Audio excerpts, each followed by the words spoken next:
Hello दोस्तों, आप सभी का स्वागत है अपने ही चैनल जीके माध्यिका पर। दोस्तों, आज की इस वीडियो में बिहार एसएससी सीजीएल के लिए प्लेटफॉर्म बुक वॉल्यूम 4 से टेस्ट सीरीज 7 देखेंगे।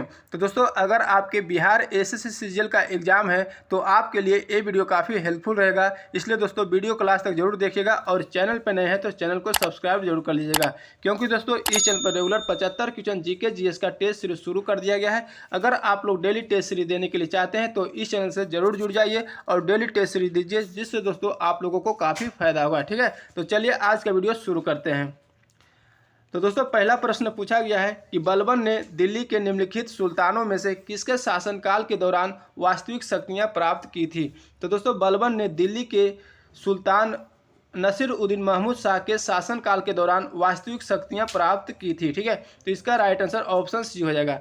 अगला प्रश्न पूछा गया है कि प्राचीन भारतीय पांडुलिपियां आमतौर पर ताड़पत्रों पर या हिमालय में उगने वाले किसके पेड़ की छाल पर लिखी जाती थी। तो दोस्तों, प्राचीन भारतीय पांडुलिपियां आमतौर पर ताड़पत्रों पर या हिमालय में उगने वाले भोज वृक्ष के पेड़ की छाल पर लिखी जाती थी। ठीक है, तो इसका राइट आंसर ऑप्शन ए हो जाएगा। अगला प्रश्न देखते हैं। क्वेश्चन पूछा गया है कि कवि कालिदास के नाम का उल्लेख किसमें हुआ है। तो दोस्तों, कवि कालिदास के नाम का उल्लेख जो है एहोल के उत्कीर्ण लेख में हुआ है। ठीक है, तो इसका राइट आंसर ऑप्शन बी हो जाएगा। अब दोस्तों, बात कर लेते हैं कि इसके अलावा एहोल अभिलेख में और क्या चीज़ का उल्लेख किया गया है। तो दोस्तों, एहोल अभिलेख में उज्जैन के महाकालेश्वर मंदिर का भी उल्लेख है। एहोल अभिलेख में पुलकेशिन द्वितीय और हर्ष के बीच युद्ध का उल्लेख है। ठीक है, तो सभी फैक्ट को ध्यान रखिएगा। अगला प्रश्न पूछा गया है कि म्यांमार का प्रमुख धर्म कौन सा है। तो दोस्तों, म्यांमार का प्रमुख धर्म जो है बौद्ध धर्म है। ठीक है, तो इसका राइट आंसर ऑप्शन ए हो जाएगा। अगला प्रश्न देखते हैं। क्वेश्चन पूछा गया कि शिवाजी मुगलों की कैद से भागने के समय कौन से नगर में कैद थे। तो दोस्तों, शिवाजी मुगलों की कैद से भागने के समय जो है आगरा के नगर में कैद थे। ठीक है, तो इसका राइट आंसर ऑप्शन बी हो जाएगा। अगला प्रश्न पूछा गया है कि 1818 में होलकर राजवंश ने किसके साथ मंदसौर की संधि पर हस्ताक्षर किए। तो दोस्तों, 1818 में होलकर राजवंश ने ब्रिटिश के साथ मंदसौर की संधि पर हस्ताक्षर किए। ठीक है, तो इसका राइट आंसर ऑप्शन सी हो जाएगा। अगला प्रश्न पूछा गया कि बंगाल प्रांत मुगल के नियंत्रण से मुक्त किस डिप्टी गवर्नर के द्वारा हुआ था। तो दोस्तों, बंगाल प्रांत मुगल के नियंत्रण से मुक्त जो है मुर्शिद कुली खान के डिप्टी गवर्नर के दौरान हुआ था। ठीक है, तो इसका राइट आंसर ऑप्शन ए हो जाएगा। अगला प्रश्न देखते हैं। क्वेश्चन पूछा गया है कि डलहौजी की कुछ कार्रवाइयों ने भारत में गंभीर असंतोष को जन्म दिया, जो 1857 ईस्वी के विद्रोह के लिए भी उत्तरदायी रहे। निम्नलिखित में से कौन सी कार्रवाई उसमें से नहीं है। तो दोस्तों, कौन सी कार्रवाई जो है इसमें से नहीं है। तो रेल तथा तार की शुरुआत की कार्रवाई जो है इसमें से नहीं है। ठीक है, तो इसका राइट आंसर ऑप्शन बी हो जाएगा। अगला प्रश्न देखते हैं। क्वेश्चन पूछा गया कि राजा टोडरमल निम्नलिखित में से किस मुगल सम्राट के शासनकाल के दौरान राजस्व मंत्री थे। तो दोस्तों, राजा टोडरमल जो है मुगल सम्राट अकबर के शासनकाल के दौरान राजस्व मंत्री थे। ठीक है, तो इसका राइट आंसर ऑप्शन डी हो जाएगा। दोस्तों, अगर आप लोग इस टेस्ट सीरीज का फुल पेपर डिस्कशन सहित पीडीएफ डाउनलोड करना चाहते हैं तो इसका पीडीएफ जो है टेलीग्राम चैनल पर मिल जाएगा। तो दोस्तों, टेलीग्राम चैनल का लिंक जो है इसी वीडियो के डिस्क्रिप्शन बॉक्स में दे देंगे, आप लोग डाउनलोड कर सकते हैं। ठीक है, तो चलिए अगला क्वेश्चन देखते हैं। दोस्तों, क्वेश्चन पूछा गया कि जीन्स मुख्यतः बने होते हैं। तो दोस्तों, जीन्स मुख्यतः जो है डीएनए से बने होते हैं। ठीक है, तो इसका राइट आंसर ऑप्शन ए हो जाएगा। अगला प्रश्न पूछा गया है कि इनमें से कौन सा शैवाल समुद्री पानी में बहुत गहराई में मिल सकता है। तो दोस्तों, कौन सा शैवाल जो है समुद्री पानी में बहुत गहराई में मिल सकता है। तो भूरी शैवाल। ठीक है, तो इसका राइट आंसर ऑप्शन बी हो जाएगा। अगला प्रश्न देखते हैं। क्वेश्चन पूछा गया कि हींग प्राप्त होता है। तो दोस्तों, हींग प्राप्त होता है जड़ों से प्राप्त होता है। ठीक है, तो इसका राइट आंसर ऑप्शन ए हो जाएगा। अगला प्रश्न पूछा गया है कि निम्न में से संस्थान व उसके स्थान का कौन सा जोड़ा सही है। तो दोस्तों, एक साइड संस्थान दिया गया है और एक साइड दिया गया है उसका स्थान। ठीक है, तो पहला दिया गया है ए ऑप्शन में कि राष्ट्रीय विषाणु विज्ञान संस्थान जो है कहाँ है, तो पुणे में है, तो ये सही है। ठीक है, राष्ट्रीय संक्रमण रोग संस्थान जो है लखनऊ में नहीं है, नई दिल्ली में। ठीक है, तो इसका हो जाएगा इसका नई दिल्ली हो जाएगा। ठीक है, औषधि केंद्रीय अनुसंधान संस्थान जो है लखनऊ में है। ठीक है, लखनऊ में इसका हो जाएगा। राष्ट्रीय पोषण संस्थान जो है हैदराबाद में है, ठीक है। तो इसका सही आंसर हो जाएगा ऑप्शन ए, ठीक है, जो सही सुमेलित है। अगला प्रश्न देखते हैं। क्वेश्चन पूछा गया है कि जब सेल में कोई धारा प्रवाहित न हो रही हो तो इलेक्ट्रोडों के विभव के अंतर को क्या कहते हैं। तो दोस्तों जब सेल में कोई धारा प्रवाहित न हो रही हो तो इलेक्ट्रोडों के विभव के अंतर को सेल ईएमएफ कहते हैं, ठीक है, यानी विद्युत वाहक बल कहते हैं, ठीक है। तो इसका राइट आंसर ऑप्शन बी हो जाएगा। अगला प्रश्न देखते हैं। दोस्तों क्वेश्चन पूछा गया कि मराठों और अफगानिस्तान के शासक अहमद शाह दुर्रानी यानी दोस्तों अहमद शाह अब्दाली के बीच पानीपत की तीसरी लड़ाई किस वर्ष हुई थी। तो दोस्तों मराठों और अफगानिस्तान के शासक अहमद शाह दुर्रानी के बीच पानीपत की तीसरी लड़ाई 1761 में हुई थी, ठीक है। तो इसका राइट आंसर ऑप्शन सी हो जाएगा। अब दोस्तों बात कर लेते हैं कि पानीपत की प्रथम युद्ध किसके किसके बीच हुआ था और कब हुआ था। तो पानीपत का प्रथम युद्ध जो है 1526 में बाबर और इब्राहिम लोदी के बीच हुआ था, और पानीपत की दूसरी युद्ध जो है दोस्तों 1556 में हुआ था, अकबर और हेमू के बीच हुआ था, ठीक है। तो सभी फैक्ट को ध्यान रखेगा। अगला प्रश्न पूछा गया कि जापान संयुक्त राष्ट्र का सदस्य कब बना। तो दोस्तों जापान संयुक्त राष्ट्र का सदस्य कब बना, 1956 में बना, ठीक है। तो इसका राइट आंसर ऑप्शन सी हो जाएगा। अगला प्रश्न पूछा गया कि 44वें संशोधन 1978 ने भारतीय संविधान के किस अनुच्छेद को प्रभावित किया है। तो दोस्तों 44वें संशोधन 1978 ने भारतीय संविधान के अनुच्छेद 300A को प्रभावित किया है, ठीक है। तो इसका राइट आंसर ऑप्शन डी हो जाएगा। अगला प्रश्न देखते हैं। क्वेश्चन पूछा गया है कि भारतीय संविधान के अनुच्छेद 57 में कहा गया है कि खाली स्थान। तो दोस्तों भारतीय संविधान के अनुच्छेद 57 में कहा गया है कि एक व्यक्ति जो राष्ट्रपति के पद पर है या पहले इस पद पर रह चुका है, इस संविधान के अन्य प्रावधानों के अधीन वह इस पद पर फिर से चुनाव के लिए पात्र होगा, ठीक है। तो इसका सही आंसर ऑप्शन सी हो जाएगा। अगला प्रश्न देखते हैं।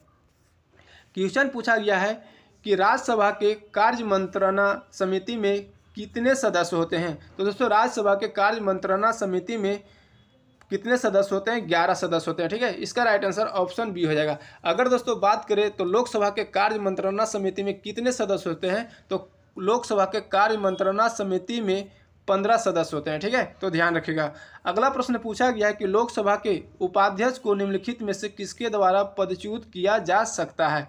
तो दोस्तों लोकसभा के उपाध्यक्ष को लोकसभा के तत्कालीन सदस्यों के बहुमत द्वारा लोकसभा के एक प्रस्ताव पारित करके पदच्युत किया जा सकता है, ठीक है। तो इसका राइट आंसर ऑप्शन बी हो जाएगा। अगला प्रश्न देखते हैं। क्वेश्चन पूछा गया है कि निम्नलिखित व्यक्तियों में से कौन 1864 में भारतीय लोक सेवा के पहले भारतीय सदस्य थे।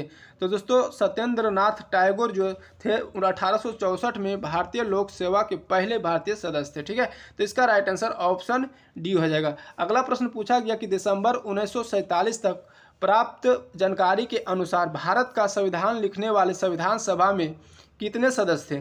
तो दोस्तों दिसंबर 1947 तक प्राप्त जानकारी के अनुसार भारत का संविधान लिखने वाले संविधान सभा में 299 सदस्य थे, ठीक है। तो इसका राइट आंसर ऑप्शन सी हो जाएगा। अगला प्रश्न देखते हैं।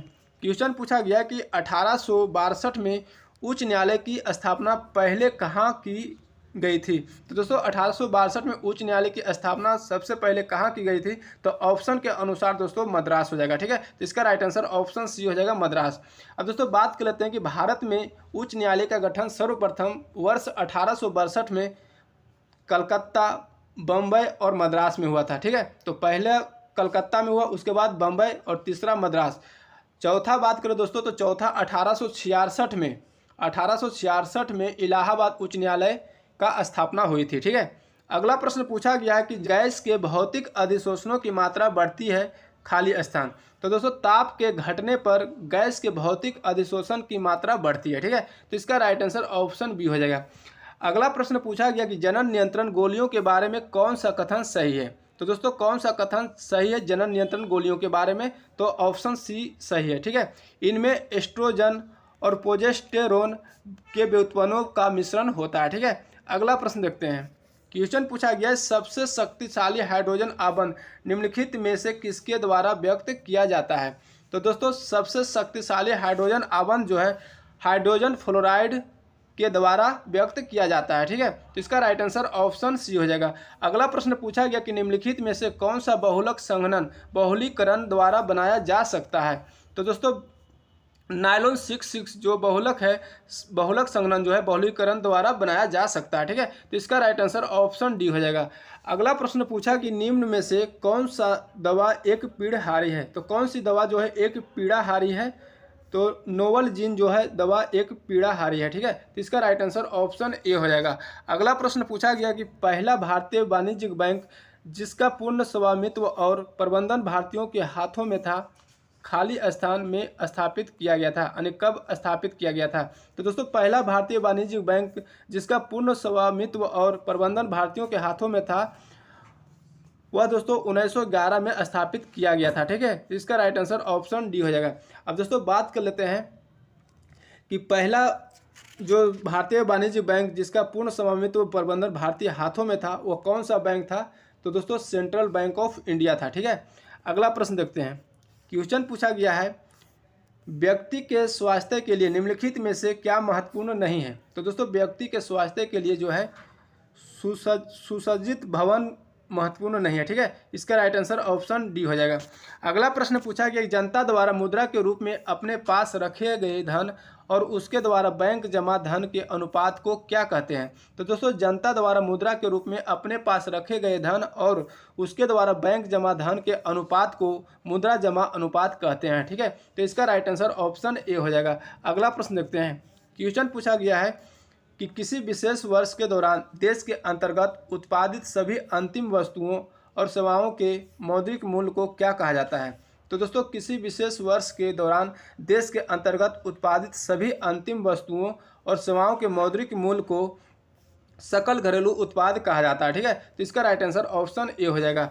अगला प्रश्न पूछा गया है कि an easy on the principle of population 1798 नामक अपनी पुस्तक में जनसंख्या वृद्धि के सिद्धांत देने का श्रेय निम्नलिखित में से किसे दिया जाता है। तो दोस्तों an easy on the principle of population नामक अपनी पुस्तक में जनसंख्या वृद्धि के सिद्धांत देने का श्रेय जो है थॉमस रॉबर्ट माल्थस को दिया जाता है। ठीक है, तो इसका राइट आंसर ऑप्शन सी हो जाएगा। अगला प्रश्न देखते हैं।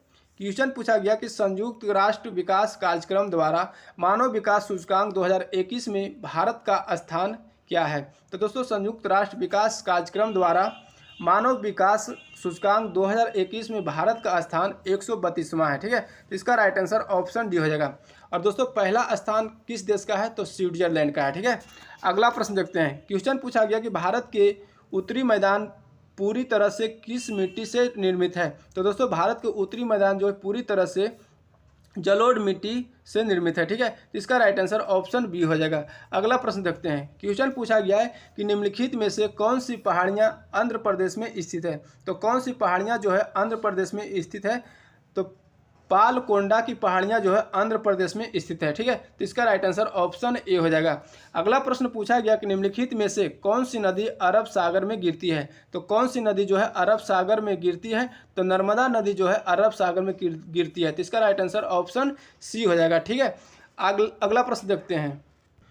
क्वेश्चन पूछा गया है कि शरीर के किन भागों में रक्त का प्रवाह तेज होता है। तो दोस्तों शरीर के महाधमनी में जो है रक्त का प्रवाह तेज होता है। ठीक है, तो इसका राइट आंसर ऑप्शन सी हो जाएगा। अगला प्रश्न पूछा गया कि पादप विषाणुओं में प्रायः होते हैं। तो दोस्तों पादप विषाणुओं में प्रायः RNA होते हैं। ठीक है, RNA होते हैं। इसका राइट आंसर ऑप्शन सी हो जाएगा।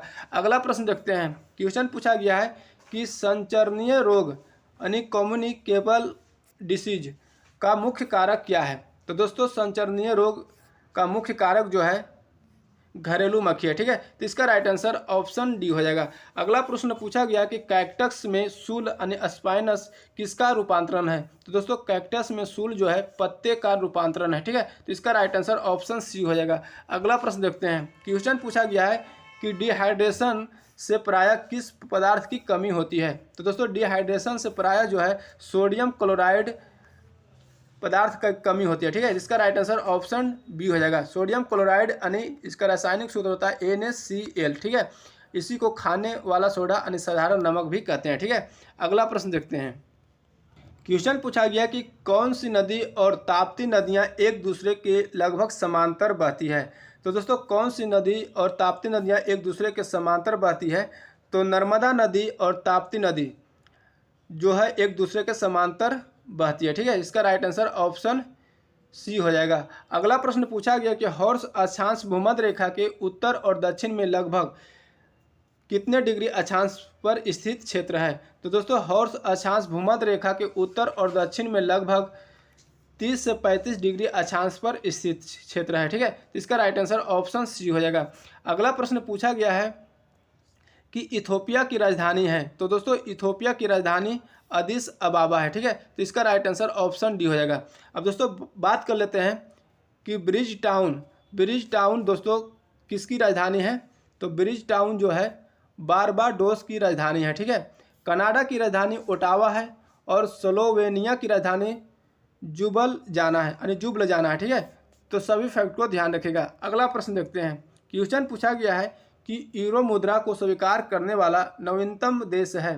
तो यूरो मुद्रा को स्वीकार करने वाला नवीनतम देश जो है क्रोएशिया है, ठीक है। तो इसका राइट आंसर ऑप्शन डी हो जाएगा। अब दोस्तों बात कर लेते हैं कि क्रोएशिया जो है यूरो को अपनाने वाला कैमा देश है। तो दोस्तों ये जो है 20वां देश है, ठीक है। अगला प्रश्न पूछा गया है कि निम्नलिखित में से कौन भारत का सर्वोच्च यानी सबसे ऊंचा बांध है। तो दोस्तों कौन सा जो है भारत का सबसे ऊंचा बांध है। तो टिहरी बांध जो उत्तराखंड में है, जो भारत का सबसे ऊंचा बांध है, ठीक है। तो इसका राइट आंसर ऑप्शन सी हो जाएगा। अगला प्रश्न देखते हैं। क्वेश्चन पूछा गया है कि Salal hydro electric power station निम्नलिखित में से किस नदी पर बनाया गया है। तो दोस्तों Salal hydro electric power station जो है चिनाब नदी पर बनाया गया है, ठीक है। तो इसका राइट आंसर ऑप्शन ए हो जाएगा। अगला प्रश्न पूछा गया कि प्रथम ओलंपिक कांग्रेस का आयोजन वर्ष 1894 में किस देश में यानी कहाँ किया गया था, ठीक है। तो प्रथम ओलंपिक कांग्रेस का आयोजन वर्ष 1894 में पेरिस में किया गया था, ठीक है। तो इसका राइट आंसर ऑप्शन सी हो जाएगा। अगला प्रश्न देखते हैं। दोस्तों क्वेश्चन पूछा गया कि नीचे दिए गए पौधों और उनके खाद्य भाग के युग्मों में कौन सा सही सुमेलित नहीं है। तो दोस्तों ऑप्शन ए में दिया गया है अदरक का प्रकंद, ये सही है। प्याज का मासल पर्ण, ये भी सही है। आलू का मूल, ये गलत है। दोस्तों आलू का कंद होता है, ठीक है। तो इसका राइट आंसर ऑप्शन सी हो जाएगा, जो सुमेलित नहीं है। और नारियल का भ्रूणपोष, ये सही है, ठीक है। अगला प्रश्न पूछा गया कि पीत पिंड कहाँ पाई जाने वाली कोशिका की सहंती है, ठीक है। तो पीत पिंड जो है अंडाशय में पाई जाने वाली कोशिका की सहंती है, ठीक है। तो इसका राइट आंसर ऑप्शन बी हो जाएगा। अगला प्रश्न देखते हैं। क्वेश्चन पूछा गया कि रुधिर प्लेटलेट्स किसका स्रोत है। तो दोस्तों रुधिर प्लेटलेट्स जो है थ्रोम्बोप्लास्टिन का स्रोत है, ठीक है। तो इसका राइट आंसर ऑप्शन ए हो जाएगा। अगला प्रश्न पूछा गया कि यदि समान क्षमता के दो आवेशित यानी दो चार्ज्ड वस्तुओं को एक तार से जोड़ा जाता है तो दोस्तों यदि समान क्षमता की दो आवेशित वस्तुओं को एक तार से जोड़ा जाता है तो दोस्तों बिजली प्रवाहित नहीं होगी, ठीक है। तो इसका राइट आंसर ऑप्शन बी हो जाएगा। अगला प्रश्न देखते हैं। क्वेश्चन पूछा गया है कि निम्नलिखित की भिन्नता के कारण संपीड़न और वर्लीकरण उत्पन्न होते हैं। तो दोस्तों किसकी भिन्नता के कारण जो है संपीड़न और वर्लीकरण उत्पन्न होता है। तो हवा के दबाव की भिन्नता के कारण जो है संपीड़न और वर्लीकरण उत्पन्न होता है, ठीक है। इसका राइट आंसर ऑप्शन ए हो जाएगा। अगला प्रश्न देखते हैं। दोस्तों क्वेश्चन पूछा गया कि सुमो कुश्ती प्रतिस्पर्धा की उत्पत्ति किस देश से हुई। तो दोस्तों सुमो कुश्ती प्रतिस्पर्धा की उत्पत्ति जो है जापान देश से हुई, ठीक है। इसका राइट आंसर ऑप्शन बी हो जाएगा। अगला प्रश्न पूछा गया कि विश्व में प्राकृतिक रबड़ का अग्रणी उत्पादक कौन सा देश है। तो दोस्तों विश्व में प्राकृतिक रबड़ का अग्रणी उत्पादक जो है थाईलैंड है, ठीक है। तो इसका राइट आंसर ऑप्शन डी हो जाएगा। अगला प्रश्न देखते हैं। क्वेश्चन पूछा गया कि खेलो इंडिया महिला टूर्नामेंट में पहली बार किस खेल को वर्ष 2022 में शामिल किया गया है। तो दोस्तों खेलो इंडिया महिला टूर्नामेंट में पहली बार ट्रैक साइकिलिंग को वर्ष 2022 में शामिल किया गया, ठीक है। तो इसका राइट आंसर ऑप्शन ए हो जाएगा। अब दोस्तों बात कर लेते हैं कि यह टूर्नामेंट कहाँ आयोजित हुआ। तो दोस्तों यह टूर्नामेंट जो है 2022 में केडी जादव स्टेडियम नई दिल्ली में आयोजित हुआ। ठीक है। अगला प्रश्न पूछा गया कि 28 नवंबर 2022 को भारतीय ओलंपिक संघ की पहली महिला अध्यक्ष किसे चुना गया है। तो दोस्तों 28 नवंबर 2022 को भारतीय ओलंपिक संघ की पहली महिला अध्यक्ष पीटी उषा को चुना गया है। ठीक है। तो इसका राइट आंसर ऑप्शन डी हो जाएगा। अब दोस्तों बात कर लेते हैं कि पीटी उषा को किस उपनाम से जाना जाता है। तो दोस्तों पीटी उषा को उड़न पड़ी के नाम से भी जाना जाता है। ठीक है। अगला प्रश्न देखते हैं।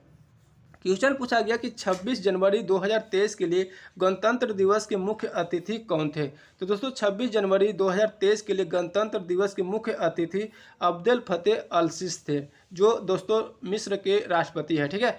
इसका राइट आंसर ऑप्शन ए हो जाएगा।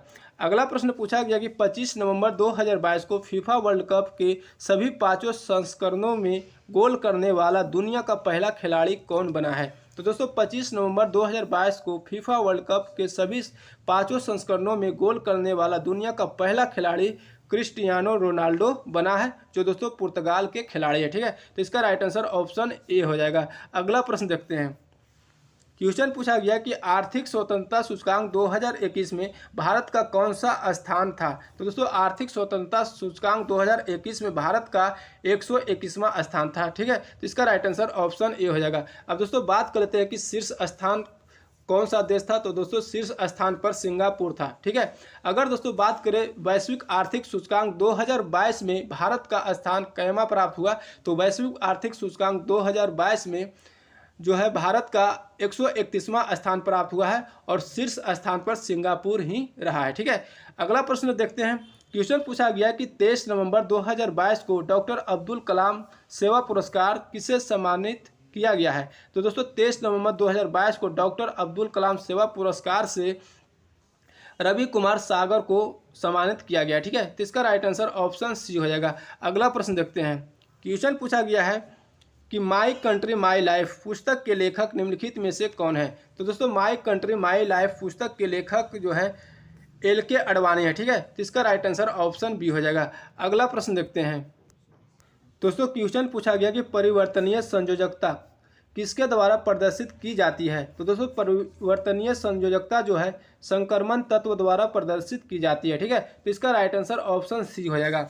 अगला प्रश्न पूछा गया कि आधुनिक आवर्त सारणी में आवर्त खाली स्थान में लेंथोनाइड्स और एक्टोनाइड्स होते हैं। तो दोस्तों आधुनिक आवर्त सारणी में आवर्त 6 और 7 में लेंथोनाइड और एक्टोनाइड्स होते हैं। ठीक है। तो इसका राइट आंसर ऑप्शन सी हो जाएगा। अगला प्रश्न देखते हैं। क्वेश्चन पूछा गया है कि जब दो समान बल किसी निकाय पर और विपरीत दिशा में कार्य कर रहे हो तो निकाय पर कार्य करने वाला बल बन जाता है। तो दोस्तों जब दो समान बल किसी निकाय पर और विपरीत दिशा में कार्य कर रहे हो तो निकाय पर कार्य करने वाला बल बन जाता है, यानी शून्य बन जाता है। ठीक है। तो इसका राइट आंसर ऑप्शन बी हो जाएगा। अगला प्रश्न पूछा गया कि पानी का क्वथनांक बिंदु है। तो दोस्तों पानी का क्वथनांक बिंदु जो होता है 100 डिग्री सेल्सियस होता है। ठीक है। तो इसका राइट आंसर ऑप्शन डी हो जाएगा। अगर दोस्तों बात करें पानी का हिमांक बिंदु कितना होता है, तो हिमांक बिंदु जो है 0 डिग्री सेल्सियस होता है। ठीक है। अगला प्रश्न देखते हैं।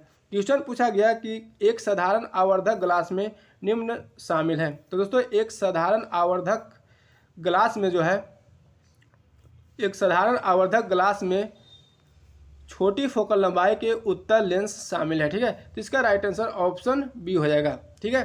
तो दोस्तों आज की वीडियो यहीं तक रहने देते हैं, फिर मिलेंगे अगले वीडियो में। अगर वीडियो अच्छा लगा तो लाइक और चैनल को सब्सक्राइब कर लीजिए।